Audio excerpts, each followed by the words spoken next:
There's a pretty one, Ulysses.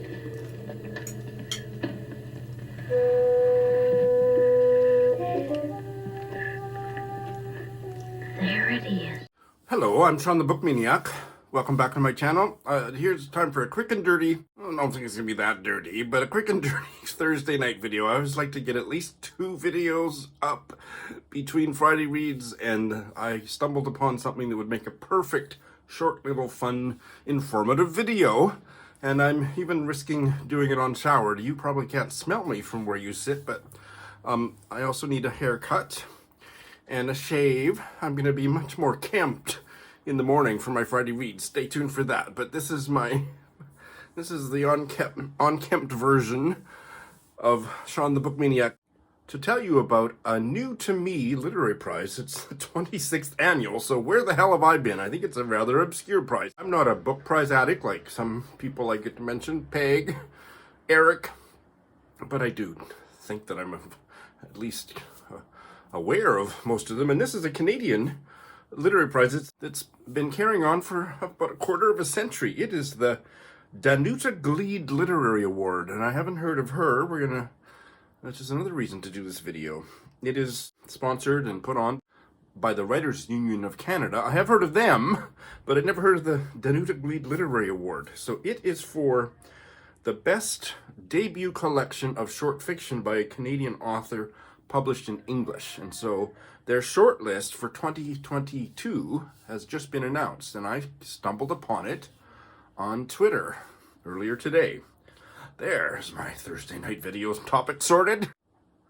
3 out of the 5 authors on the shortlist I'd never heard of. I'd never heard of the writer the prize is named after, and I don't think I'd heard the names of the 3 jurors, so that's a video's worth of material. And I love reading short stories, and I read a fair amount of Canadian lit, so here we go. Danuta Gleed died in 1996, and her husband has set up this prize. Oh my goodness, and what a fascinating life she had. There's very little about her on Wikipedia, but what there is would fill a novel. She was born in Kenya, in a British camp for displaced persons, where she spent her early childhood. She was born in 1958, but she's of Polish extraction. So she was a Polish refugee in Kenya. I can't quite put that all together in my head, so I want to know a whole bunch more of how that might have come to pass. Then the family went to England, and then she died living in Ottawa. And many of her stories are about her Polish background. One short story collection published posthumously called One of the Chosen, and it's at the University Library, so I'm going to read it, maybe even this year. So that's who the prize is named after. When is the grand prize going to be announced?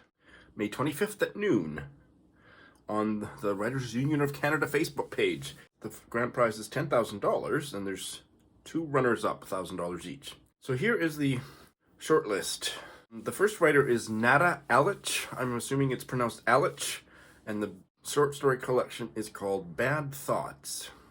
It was reviewed last September in the New York Times. The author lives in Los Angeles, but must have some connection to Canada, and has a novel coming out.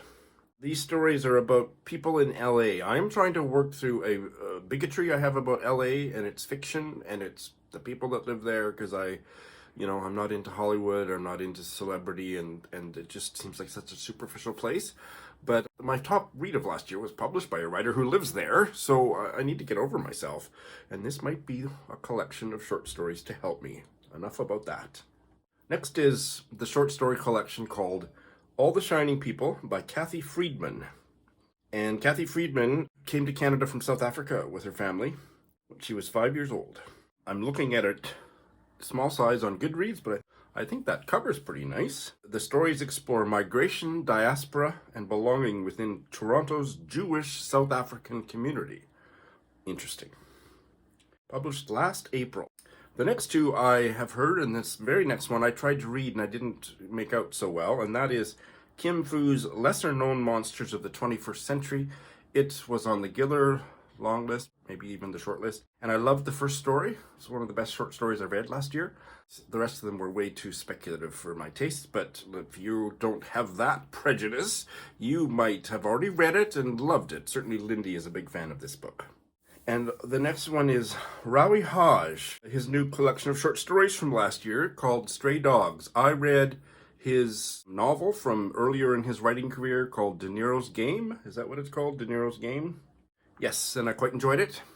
And he is spouses with Madeleine Tien, the author of my favorite novel of all time, Do Not Say We Have Nothing. This is his latest collection of short stories.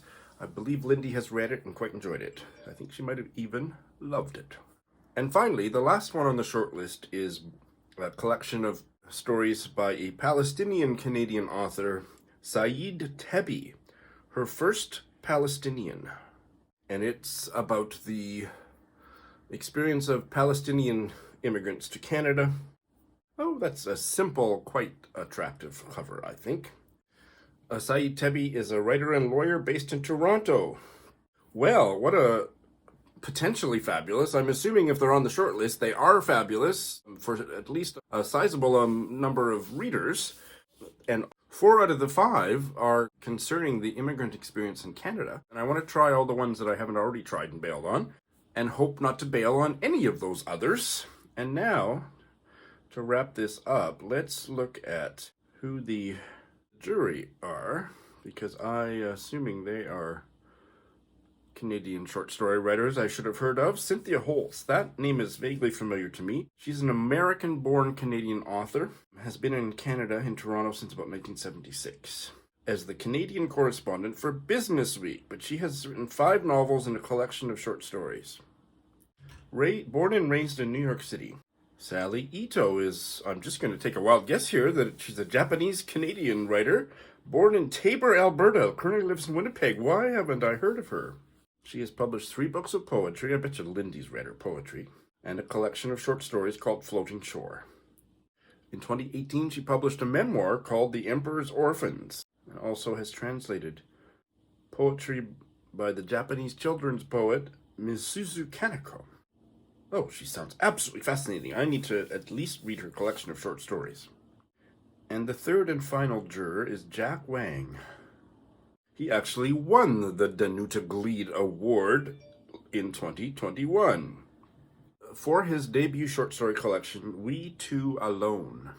And he has co-written several children's books with his twin brother, Holman Wang. Now that is fascinating.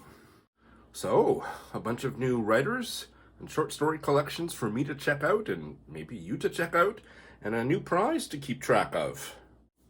If you had to choose one of the short story collections on the prize list to read, which one would you choose and why? I'm looking forward to your comments. Thanks for watching.